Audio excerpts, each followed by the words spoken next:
Hi, I'm Robert Scott, and I'm with Karna DuQuite.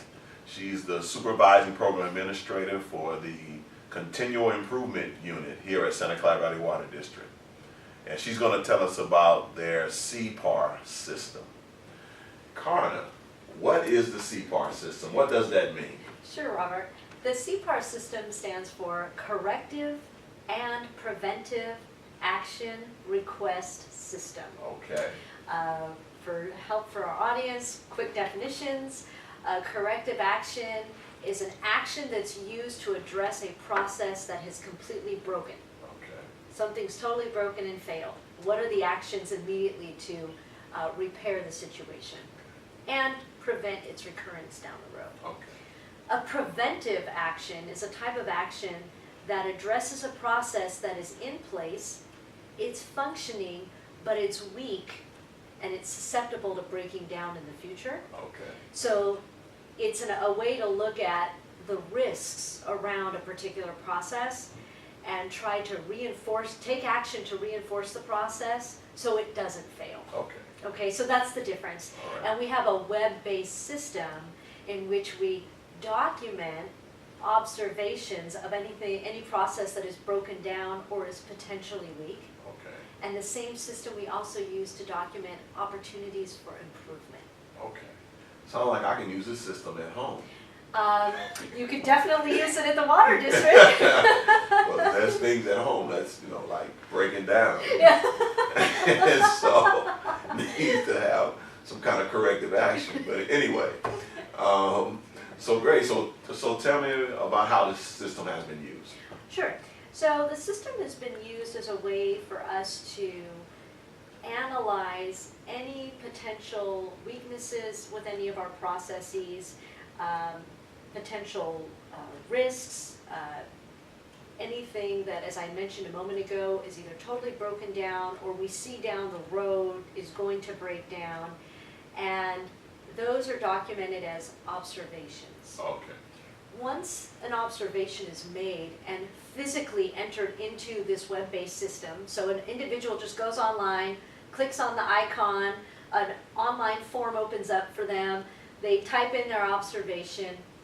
That observation, then an email is sent to my team, and my team takes the observation and brings it to a monthly meeting that occurs with our chiefs, our deputies, various process owners in the room, to sit down and discuss these observations, determine, first of all, who would be the appropriate, what would be the appropriate business area to take the lead on addressing this observation.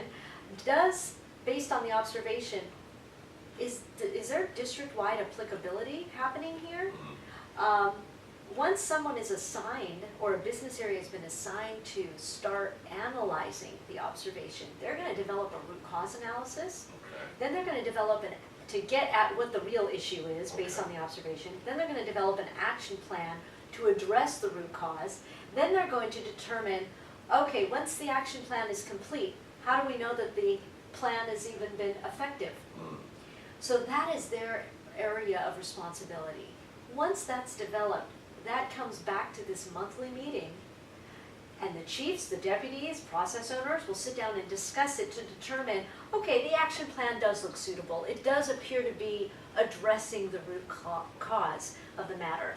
And so, in effect, then that committee, that group, then gives the green light to go ahead and proceed to carry out the action plan. Okay. Once the whole action plan is complete, our team is contacted again, and we bring in a third-party evaluator, one of our internal auditors, to come in and verify the effectiveness of the action plan. Wow.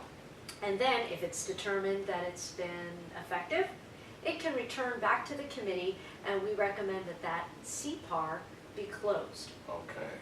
Wow, that's a lot. Sounds like a great system. Tell me about any other benefits that you derive from using this. Sure. As I mentioned earlier regarding our document control system, it is another excellent tool for succession planning. These CPARs are documented and maintained in a web-based system into perpetuity. They can be looked at any point in time if they're closed or open, and it creates a very nice historical record on how we addressed a particular issue so that in the event the issue recurs in the future, we can always go back, look at the CPAR to determine, well, how did we address it? Yeah. We may want to follow the same steps, or we determine, what we all decided back then clearly was ineffective because the issue has repeated itself. Okay. What's also helpful about the CPAR system that I mentioned, it's a web-based system, everything's well documented, it's online.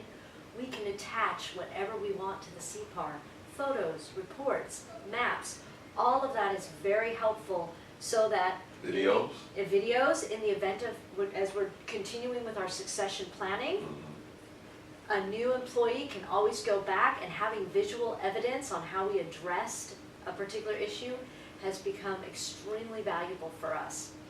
And we don't have to hunt around and look for that one individual worked on that one issue 5 years ago, and it's tied to that person, but they're no longer in the district and we can't find their files. No, now it's all centrally located in our web-based CPAR system. Wow, great, great. Any suggestions you have for anyone who's interested in having a system like this? Absolutely. Similarly, as I mentioned with our document control system, which is also web-based, do the focus groups. Again, they are extremely valuable. Our focus groups really helped us in determining, was our online form easy to use?